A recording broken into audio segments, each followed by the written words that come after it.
ஹே guys, welcome back again. நான் தான் உங்கள் விஜய் பேசுகிறேன். எல்லோரும் எப்படி இருக்கீங்க? நான் சூப்பராக இருக்கேங்க. இன்றைக்கி இந்த வீடியோவில் என்ன பார்க்க போகிறோன்னா, நச்சுன்னு 4 டிப்ஸ் ஃபோட்டோகிராஃபி பற்றி பார்க்கலாம். ஸோ நான் பார்த்தீங்கன்னா லாஸ்ட் வீடியோவில் ஒரு 4 டிப்ஸ் போட்டிருப்பேன். அது பார்த்தீங்கன்னா ரொம்ப பேசிக் லெவலில் இருக்கும். அதனுடைய பார்ட் 2ன்னு வச்சுக்கோங்களேன் இந்த வீடியோ. அந்த 4 பேசிக் லெவலில் சொன்னிருப்பேன்ல, ஸோ அதனுடைய பார்ட் 2 அப்படியே கொஞ்சம் அப்டேட் ஆகிற மாதிரி. ஸோ டிப் நம்பர் 1, நம்மள நிறைய பேர் பார்த்தீங்கன்னா மொபைல் எடுத்து ஒரு ஆப்ஜெக்டை ஃபோட்டோ எடுத்து ஏதோ ஒன்று அப்லோட் பண்ணுறோம். அதுக்கு பார்த்தீங்கன்னா எந்த ரேஷியோவில் எடுக்கிறோம், எந்த சைஸில் எடுக்கிறோம் ஃபோட்டோ, அதெல்லாம் யாருமே பார்க்க மாட்டாங்க. ஜஸ்ட்டு நம்ம ஃபோனை எடுக்கிறோம், ஒரு ஆப்ஜெக்டை கிளிக் பண்ணுறோம், அது எங்கேயாச்சும் உங்கள் சோஷியல் மீடியாவில் அப்லோட் பண்ணுறோம். அந்த ஃபோட்டோ எப்படி இருக்குது, எந்த ஷேப்பில் இருக்குது, யாருமே பார்க்கவே மாட்டாங்க. நமக்கு ஒரு ரேஷியோ, ஸ்டாண்டர்ட் ரேஷியோ இருக்குது ஃபோட்டோவுக்கு. அது பார்த்தீங்கன்னா நம்ம கேமரா செட்டிங்ஸ்லேயே இருக்கும். டிஃபால்ட்டாக பார்த்தீங்கன்னா 4:3, 16:9, அப்போ நம்ம ஃபுல் சைஸ் இருக்கும், 1:1 இருக்கும். ஸோ இது போல் டிஃப்ரெண்ட் ரேஷியோவில் இருக்கும். ஸோ இதில் பார்த்தீங்கன்னா 4:3 அப்படின்ற ஒரு ஸ்டாண்டர்ட் ரேஷியோ. ஸோ இதில் வச்சு தான் நீங்கள் ஃபோட்டோ எடுக்கணும். ஸோ நீங்கள் அப்லோட் பண்ணதுக்கு கரெக்டான ஷேப்பில் நீங்கள் எடுப்பீங்க. பட் அதுக்கு ஃபோட்டோ பார்த்தீங்கன்னா கிளாரிட்டி இருக்கணும்ல, அதனுடைய டீட்டெயிலெல்லாம் நிறைய கவர் ஆகணும் இல்லை ஃபோட்டோக்கு. ஸோ அதுக்கு பார்த்தீங்கன்னா சொல்கிறேன் நான்.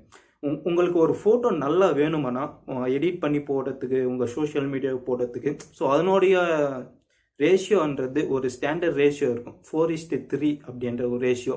ஸோ அதில் வச்சு நீங்கள் ஃபோட்டோ எடுத்தோன்னு வச்சுக்கோங்களேன், நல்லா டீட்டெயிலெல்லாம் நல்லா கவர் ஆகும். கிளாரிட்டி பார்த்தீங்கன்னா கிளாரிட்டி, குவாலிட்டி எல்லாமே பக்காவாக இருக்கும் அதில். ஸோ நான் எக்ஸாம்பிள் பார்த்தீங்கன்னா இங்கே ஒரு ஃபோட்டோ கொடுக்குறேன் பாருங்கள், ஃபுல் சைஸ் ஃபோட்டோவும் கொடுக்குறேன். ஸோ எக்ஸாம்பிள் மட்டும் பாருங்களேன், எதனுடைய டிஃப்ரென்ஸ் எப்படி இருக்குன்ட்டு பாருங்கள். ஸோ பார்த்துட்டு நீங்கள் இந்த மாதிரி ட்ரை பண்ணுங்கள். உங்களுக்கு ஃபோட்டோ பார்த்தீங்கன்னா நல்லா கிளாரிட்டியாக, குவாலிட்டியாக இருக்கும் ஃபோட்டோஸு. ஸோ இந்த மாதிரி நீங்கள் ட்ரை பண்ணுங்கள். ஸோ டிப் நம்பர் 2, ஸோ நம்மளில் நிறைய பேருக்கு பார்த்தீங்கன்னா இந்த வைட் ஆங்கிள் லென்ஸ் என்னன்ட்டு தெரியாது. ஸோ நம்ம மொபைலில் பார்த்தீங்கன்னா ஒரு வைட் ஆங்கிள் லென்ஸ்ன்ட்டு இருக்கும். ஸோ அது பார்த்தீங்கன்னா நிறைய பேருக்கு அது எப்படி யூஸ் பண்ணுறதுன்ட்டே தெரியாது. நீங்கள் ஒரு இடத்துக்கு போகிறீங்க, ஸோ ஃபுல்லாக க்ரீனிஸாக இருக்குது, பார்க்கறதுக்கு பார்த்தீங்கன்னா நேச்சுரல் செம்மையாக இருக்குது, இது ஃபோட்டோ எடுக்கணுன்ட்டு உங்கள் மைண்டுக்கு ஃபிக்ஸ் ஆகிடுச்சு. இப்போ நீங்கள் பார்த்தீங்கன்னா ஃபோட்டோ எடுக்கணும். அது பார்த்தீங்கன்னா ரொம்ப நிறைய அப்படியே வைட் ஆங்கிள் மாதிரி கவர் பண்ணணும் ஃபோட்டோ. எனக்கு நிறைய டீட்டெயில்ஸ் எல்லாம் வரணும். அது பார்த்தீங்கன்னா நிறைய பிளேஸ் வரணும் என் ஃபோட்டோவில். ஒரே பிக்கில் நிறைய பிளேஸ் வரணும். இப்போ ஒரு ஹில் இருக்குது, அந்த ஹில்லு பார்த்தீங்கன்னா ஃபுல்லாக கவர் ஆகணும். அது பார்த்தீங்கன்னா நம்ம 4:3 ரேஷியோ சொன்னேன்ல, ஸோ அது பார்த்தீங்கன்னா கவர் ஆகலை, ஆல்மோஸ்ட் நிறைய கவரே ஆகலை. ஸோ அந்த மாதிரி டைமில் பார்த்தீங்கன்னா இந்த வைட் ஆங்கிள் லென்ஸை யூஸ் பண்ணுங்கள். ஸோ இந்த வைட் ஆங்கிள் லென்ஸ் யூஸ் பண்ண சொல்ல நீங்கள் வெறும் வைட் ஆங்கிள் லென்ஸை கிளிக் பண்ணிவிட்டு மட்டும் ஃபோட்டோ எடுக்காதீங்க.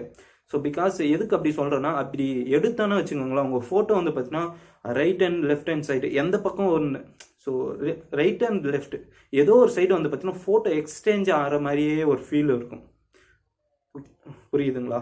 எக்ஸ்சேஞ்ச், ஒரு மரம் எடுக்கிறீங்க, அந்த மரம் பார்த்தீங்கன்னா எக்ஸ்சேஞ்ச் ஆன மாதிரியே இருக்கும், ரொம்ப லென்த்தாக இருக்கிற மாதிரியே இருக்கும். ஸோ அது அவாய்ட் பண்ணதுக்கு பார்த்தீங்கன்னா அதுக்கு நான் ஃபஸ்ட்டு வீடியோவில் சொல்லியிருப்பேன், நீங்கள் கிரிட்டை யூஸ் பண்ணி ஃபோட்டோ எடுங்க அப்படின்ட்டு. ஸோ அந்த கிரிட்டை யூஸ் பண்ணிவிட்டு நீங்கள் வைட் ஆங்கிளில் ஃபோட்டோ எடுத்தோன்னு வச்சுக்கோங்களேன், சரியாக செம்மையாக இருக்கும் ஃபோட்டோ பார்க்கறதுக்கு. ஸோ வேறு மாதிரி இருக்கும். வைட் ஆங்கிள் லென்ஸ் எல்லாம் அந்த ஃபோட்டோஸ் எல்லாம் பார்க்கறதுக்கு இன்னும் குவாலிட்டியாக இருக்கும், பார்க்கறதுக்கு இன்னும் பார்த்துட்டே இருக்கிற மாதிரி இருக்கும், அந்த ஃபீல் வரும் நம்மளுக்கு. ஸோ நீங்கள் வைட் ஆங்கிள் லென்ஸ் யூஸ் பண்ணிவிட்டு கிரிட்டு ஆன் பண்ணிவிட்டு கரெக்டாக ஃபோக்கஸ் பண்ணி ஆப்ஜெக்டை ஃபோட்டோ எடுங்களேன், வேறு மாதிரி இருக்கும். நீங்கள் அதை எடிட் பண்ணிக்கிட்டும், நீங்கள் எடிட் பண்ணி ஃபில்டர் பண்ணி கூட நீங்கள் சோஷியல் மீடியாவில் போட்டுக்கலாம், வேறு மாதிரி இருக்கும், செம்மையாக இருக்கும், சூப்பராக இருக்கும். நீங்கள் வேணால் இதை ட்ரை பண்ணி பாருங்கள். ஸோ டிப் நம்பர் 3, ஸோ இது பார்த்தீங்கன்னா ஒரு ஆக்ஷன் ஃபோட்டோகிராஃபி. ஸோ ஒரு ஆக்ஷன் ஃபோட்டோகிராஃபி எப்படி நீங்கள் எடுக்கணும்னா, நீங்கள் ஒரு லாங் ஜம்ப் பண்ணுறீங்க, இல்லை ஒரு பலூன் இருக்குது, அந்த பலூனுக்கு பார்த்தீங்கன்னா ஊசி எடுத்து இப்படி பின் பண்ண சொல்ல பார்த்தீங்கன்னா பலூன் உடையும். ஸோ அந்த மூமெண்ட்டெல்லாம் எப்படி ஃபோட்டோஸ் எடுக்கிறது, அந்த கரெக்டான கிளிக்கு வராது நம்மளுக்கு. ஸோ அந்த மாதிரி டைமில் பிளாஸ்ட் மோடுன்ட்டு நம்ம மொபைலில், எல்லா மொபைலில் பேசிக் மொபைல்லலாம் பேசிக் மொபைலில் இருக்காது நினைக்கிறேன் மோஸ்ட்லி.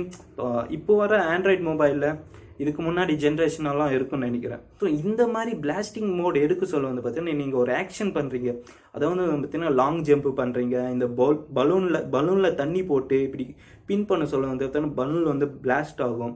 ஸோ அந்த மூமெண்ட்டெல்லாம் வந்து பார்த்தீங்கன்னா கரெக்டாக நீங்கள் ஃபோட்டோ எடுக்கவே முடியாது.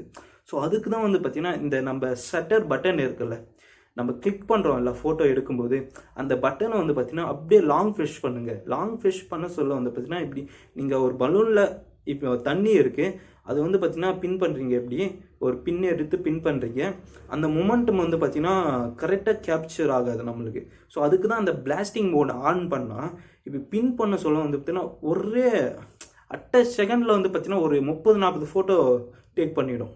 ஸோ அந்த நம்மளுக்கு எந்த ஃபோட்டோ நம்மளுக்கு கரெக்டாக இருக்கோ அந்த ஃபோட்டோ வந்து பார்த்தீங்கன்னா நம்ம எடுத்துக்கலாம். ஸோ நீங்கள் பிளாஸ்டிங் மோடு ஆன் பண்ணிவிட்டு ஆக்ஷன் ஃபோட்டோஸ் எல்லாம் எடுத்தால் வேறு மாதிரி இருக்கும். இது நீங்கள் ட்ரை பண்ணி பாருங்களேன். So tip number 4. So as usual நம்ம வந்து பார்த்தீங்கன்னா இப்போ ஃபோட்டோ எப்படி எடுப்போம், நம்ம ஜஸ்ட்டு ஒரு ஃபோனை எடுத்து நீங்கள் கிளிக் பண்ண போகிறீங்க எப்படி ஃபோட்டோ, அவ்வளோதான். நீங்கள் என்ன ஒன்றுமே பண்ண மாட்டீங்க. ஸோ அது வந்து பார்த்தீங்கன்னா எக்ஸ்ப்ளோசர் ரொம்ப ஒயிட்டாக இருக்கும், ரொம்ப பிரைட்டாக இருக்கும். பார்க்கறதுக்கு ஃபோட்டோ பார்க்கறதுக்கே அப்படியே ஒயிட் ஆகிடுங்க. ஃபோட்டோ பார்க்கறதுக்கு ஃபோட்டோ என்னடா ஃபோட்டோ இது அப்படின்ட்டு வர்ற மாதிரி மைண்ட் செட்டு வந்துடும் நம்ம. ஸோ அதுக்கு வந்து பார்த்தீங்கன்னா எக்ஸ்ப்ளோசர் வந்து பார்த்தீங்கன்னா கரெக்டாக வச்சுக்கோங்க. நீங்கள் ஒரு ஆப்ஜெக்டை நீங்கள் ஃபோட்டோ எடுக்கிறீங்க. நான் மொபைல் எடுத்துக்கிறேன், இதுதான் மொபைலு. ஒரு ஆப்ஜெக்ட் வந்து பார்த்தீங்கன்னா ஃபோட்டோ எடுக்கிறேன், ஸ்க்ரீன் இருக்கும் அந்த இடத்துல நீங்கள் எந்த ஒரு ஆப்ஜெக்டை நீங்கள் இங்கே ஆப்ஜெக்ட் தெரியும், இந்த ஆப்ஜெக்ட் தெரிய சொல்ல வந்து பார்த்தீங்கன்னா இதை நடுவில் கிளிக் பண்ணுங்கள். கிளிக் பண்ணால் ஒரு ரவுண்டு சிம்பிள் மாதிரி வரும். எக்ஸ்ப்ளோசரை அங்கே தான் நம்ம அட்ஜஸ்ட் பண்ணிக்கணும். ஸோ கிளிக் பண்ண சொல்ல வந்து பார்த்தீங்கன்னா கீழே ஸ்க்ரோல் பண்ண சொல்ல, மேலே ஸ்க்ரோல் பண்ண சொல்ல ரைட்டன்ஸ் வந்து பார்த்தீங்கன்னா அதிகமாகவும் குறையும். ஸோ நம்மளுக்கு வந்து பார்த்தீங்கன்னா எந்த டைமில் இப்போ நீங்கள் ஒரு ஆஃப்டர்நூன் டைமில் வந்து பார்த்தீங்கன்னா ஒரு ஃபோட்டோ எடுக்கிறீங்க, அந்த ஃபோட்டோ வந்து பார்த்தீங்கன்னா சன்லைட் வந்து ரொம்ப பிரைட்டாக இருக்குது. ஸோ அந்த மாதிரி டைமில் வந்து பார்த்தீங்கன்னா அது அந்த மிட் பாயிண்டில் கிளிக் பண்ணிவிட்டு எங்கே உங்களுக்கு அதிகமாக எக்ஸ்ப்ளோசர் அதிகமாக ஒயிட்டாக எங்கே இருக்குது, ஸோ அந்த பர்டிகுலர் இடத்துல நீங்கள் வந்து பார்த்தீங்கன்னா கிளிக் பண்ணிக்கோங்க. கிளிக் பண்ணிட்டு உங்களுக்கு பிரைட்னஸ் அதிகமாக இருக்கா, அதை வந்து பார்த்தீங்கன்னா கீழே ஸ்க்ரோல் பண்ணுங்கள். ஸ்க்ரோல் பண்ண சொல்ல வந்து பார்த்தீங்கன்னா பிரைட்னஸ் ஆட்டோமேட்டிக்காக அதுவே ரெடியூஸ் ஆகிடும். ஸோ உங்களுக்கு இன்னும் பிரைட்னஸ் வேணுமானா அதிகமாக மேலே ஸ்க்ரோல் பண்ணுங்கள், அதிகமாக பிரைட்னஸ் வரும். ஸோ இதுதான் வந்து பார்த்தீங்கன்னா எக்ஸ்ப்ளோசர் வந்து பார்த்தீங்கன்னா அட்ஜஸ்ட் பண்ணுறது. ஸோ இந்த 4 டிப்ஸுமே பார்த்துருப்போம், உங்களுக்கு ரொம்ப யூஸ்ஃபுல்லாக இருக்கும்னு நினைக்கிறேன்.